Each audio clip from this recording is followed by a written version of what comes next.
Ladies and gentlemen, this is my 2019 Audi S4. I've done a ton of modification videos on this car, driving videos, you name it, we've probably filmed it. I've done a ton of other car reviews, friends' cars. People have let me drive their cars and I've done reviews on them. Complete strangers who just trust me with their cars. I've done a bunch of review videos, but never one for my own car. So I decided, why not do it today? In this video, we're gonna go over like 4 main things. So it's gonna be the driving of the S4, the interior, the exterior, and the modification ability. I think you know the word I'm trying to articulate there. Without further ado, let's hop straight into it. If you guys are familiar with the car I am in and talking about, it is a stage 2 build, which means it has quite a few modifications on it, and I'll talk about those more later on in the video, like I said. But I'm gonna get out of my neighborhood and hit the road for a quick review. Now, I'll just say right off the bat, this is my favorite car I've ever owned. I absolutely love driving this car on a day-to-day basis. It's the perfect mix of like practical daily driver and sporty fun car. So it is quick. Stock, I believe it's like 4.2 or 4.4 seconds 0 to 60, which is pretty darn impressive. Stock numbers, I'll just put them on the screen here, but it's 349 horsepower, 333 or 340, I don't know, something foot-pounds of torque. I'll put the stock numbers up on the screen here for you to see, to compare, but a stock car looks like this. This car looks like this. So we have a pretty basic stage 2 build on this car. It's a catless downpipe, intake, intercooler, charge pipes. There's a stage 2 ECU and stage 2 TCU tune on the car. So what that means is we've modified the engine control unit to say, put more power in this car. Essentially, it works. So on a 034 Motorsport tune. And then obviously the cosmetics and stuff we'll hop out and take a look at here later. The drivability of the car is not at all compromised by the modifications. So like I said, this is my daily driver, and in the cabin here, it has a catless downpipe. You can't even really hear a major difference between like the cockpit sound. So driving the car is amazing. It feels so smooth, it feels stock. It's really not compromised with any modifications. You're not giving up anything in terms of your ride quality and comfort.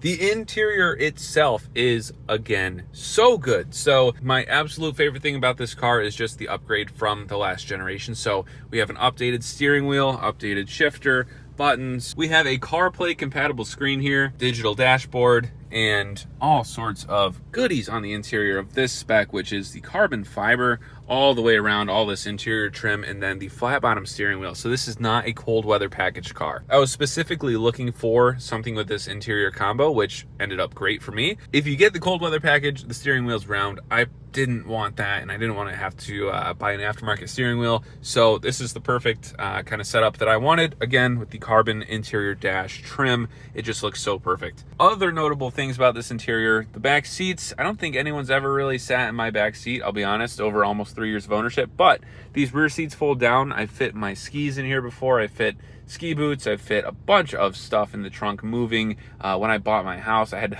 pack my car all full of my belongings, and it was perfect. It handled it beautifully. So you wouldn't really think about it, but there's a ton of storage space in this car. Now, another thing to mention on the interior, the seats are Alcantara diamond stitch pattern. The interior quality is superb. It just feels so good. It feels really luxurious and just ultimately like good quality. The interior on the B8.5 in the previous generation was amazing. I completely think the B9 just stepped it up and made it a completely different car. So I'd say the interior is a huge important factor of like the reason I like driving this car every day. I also have massage seats, so if I put on, you'll see here, can change to a wave, and I'm getting a massage right now. It's so good to me. I don't utilize this feature enough. I really should use it more. So I believe I mentioned it in my video where I compared the B8 and B8.5 platform to the B9. So the interior is really the biggest upgrade. The exterior also has a few upgrades that just look perfect. So I'll hop out and kind of show you guys that. So in the B9, the exterior has some different styling updates. The line that kind of goes around the doors is new,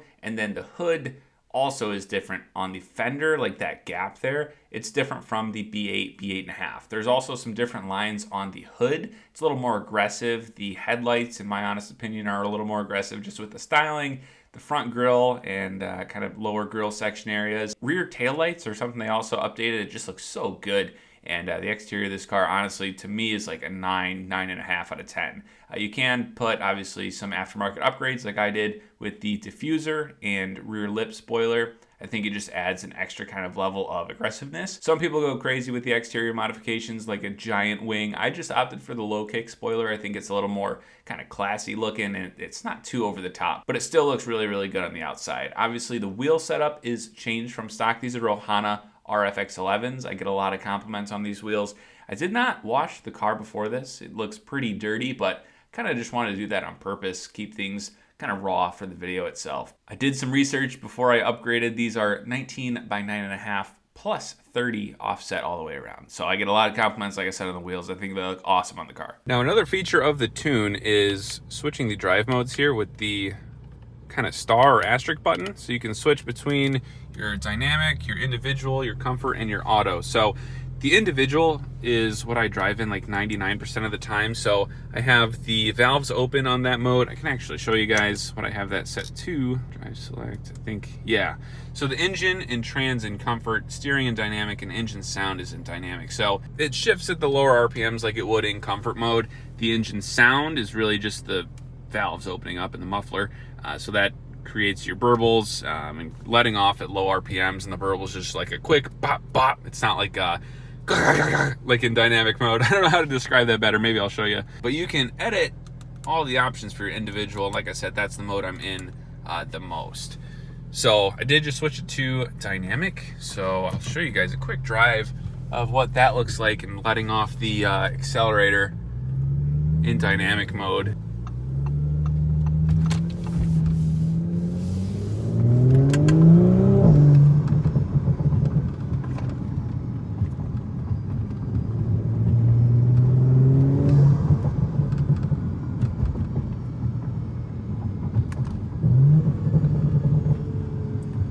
So shifting with the paddles there, you guys can tell the difference in what that sounds like.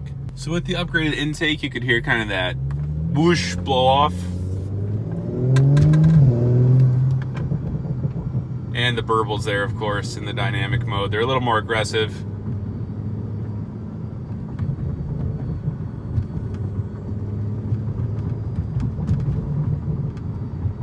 And it's tough too, because there's not a lot really driving spots I can take this to let or eat per se.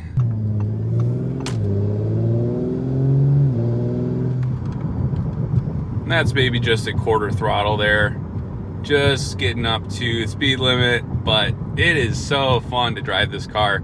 Just buzzing around, quick, maneuverable, everyday driving car. It's not obnoxious. You're not gonna, you know, make people upset unless you're really being stupid, but it's enough of kind of a daily driver. It just looks like a Volkswagen Jetta. I mean, you know, it looks like that car right there if it were white.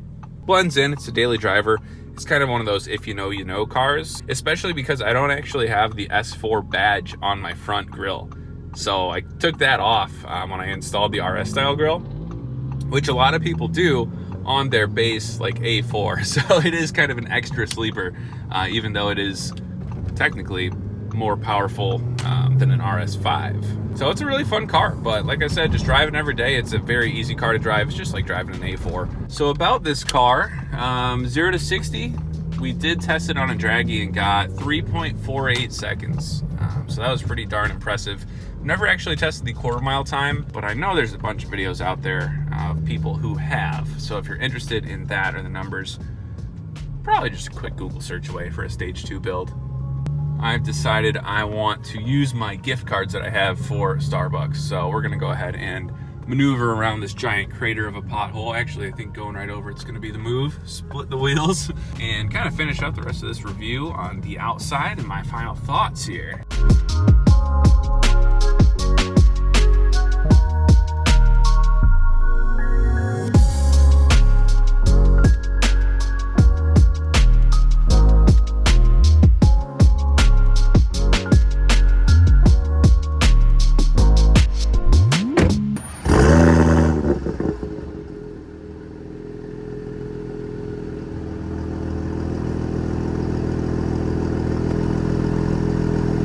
So that was a valves open warm start. Now I want you guys to listen carefully because you might not be able to hear it from inside the car. So we're in dynamic mode and I'm gonna switch to comfort right from dynamic.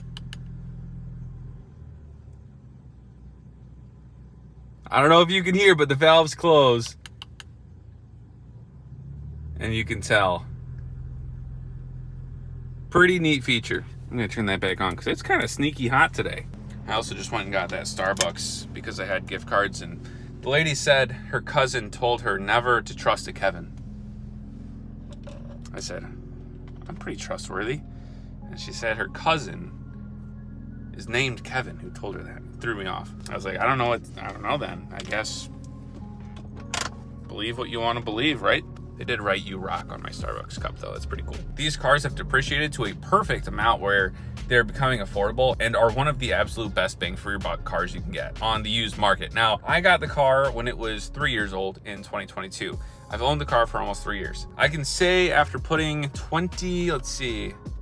6,000 miles on the car, it's absolutely a dream to drive. I love driving this car. There's not many better cars out there. I think especially for the price, the modability, the daily drivability. I've talked about it in some of my other videos, but I wanted to mention it also because this is just an overall review video, right? If you guys are doing research on like S4s or S5s, the B9 generation, seeing if you want to modify your current car that you own, it's a good one and it's a really fun one to do. There's a lot of stuff that's like DIY compatible. We did all the modifications for this car ourselves, and you know, I'm not super mechanically inclined. I think the downpipe was probably the hardest thing. Probably the intercooler and charge pipes, but a group of goofballs in our garage, we figured it out pretty well. Interior styling, 9.5 out of 10. Exterior styling, 9 out of 10. Overall daily drivability, I'd say 9. The only gripe I have with this car is when you do modify the suspension, depending on what suspension setup you get. I opted for a cheaper route. I got the H&R Sport lowering springs. The ride can be a little stiff, and on Michigan roads, you know, it's pretty harsh. So that is the one kind of downside, and I'm sure you guys could tell by the POV driving clips earlier just what that looks like. Besides that though, I can't really say there's anything that I wish the car was better at or did differently from a driving perspective. It's awesome. It is incredible. We've done spirited drives where I've driven this car before with a group that we rally with, and you know, speeds of 13 to 15 to 16 miles an hour. It feels incredibly steady. The car loves going fast. It is super comfortable at speed. The B9 is awesome, man. That's kind of it. To wrap up my final thoughts, it's a perfect daily driver. I think really the only car you can get that's gonna be a better daily would be like an RS6, and then you're spending RS6 money. So if you're looking for something you can make quick, it's sporty, it looks good, it is decent on like fuel consumption even. I get 30 miles per gallon on a road trip. The S4 is beautiful, perfect. The S5, perfect. So it is a really solid car. If you guys have any questions specifically about my car, my build, or just Audis in general, kind of questions, leave them in the comment section below. I read and answer almost every single comment I get. Leave a like on the video. It'll push it to other viewers like yourself doing research on cars, and it overall helps my channel too. So thank you guys again so much. Until the next video, ladies and gents, we'll see you.